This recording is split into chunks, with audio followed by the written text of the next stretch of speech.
ব্রাহ্মণবাড়িয়ার বিজয়নগরে সম্পন্ন হয়েছে তরুণ দলনেতা আজিজুল রহমান হেলালের মায়ের জানাজা। ইন্না লিল্লাহি ওয়া ইন্না ইলাইহি রাজিউন। শুক্রবার দিবাগত রাত 2:30 নিজ বাসভবনে তিনি ইন্তেকাল করেন। মৃত্যুকালে তিনি সন্তান-সন্ততি ও অসংখ্য গুণগ্রাহী রেখে গেছেন। শনিবার বাদ জোহর ইসলামপুর কেন্দ্রীয় ঈদগাহ মাঠে অনুষ্ঠিত জানাজায় হাজারো মানুষের ঢল নামে। এতে উপস্থিত ছিলেন সাবেক উপজেলা চেয়ারম্যান জাবেদ আহমেদ আল জাবের, বুধন্তি ইউনিয়ন বিএনপির সভাপতি মাহবুবুল আলম সরদার, অধ্যক্ষ হাফেজ মোহাম্মদ শফিকুর রহমান, অধ্যক্ষ মোহাম্মদ ইমরান খান, উপজেলা বিএনপি নেতা মুন্সি আসাদুজ্জামান আসাদ, যুবদল নেতা মিয়া ইয়ার মোহাম্মদ, খালেদ রাসেল সহ স্থানীয় নেতৃবৃন্দ।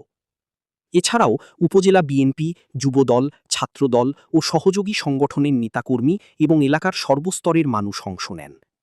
জানাজা শেষে মরহুমাকে পারিবারিক কবরস্থানে দাফন করা হয়। পরিবারের পক্ষ থেকে সকলের কাছে দোয়া কামনা করেছেন আজিজুল রহমান হেলাল। আল্লাহ মরহুমাকে জান্নাতুল ফেরদৌস নসিব করুন। আমিন।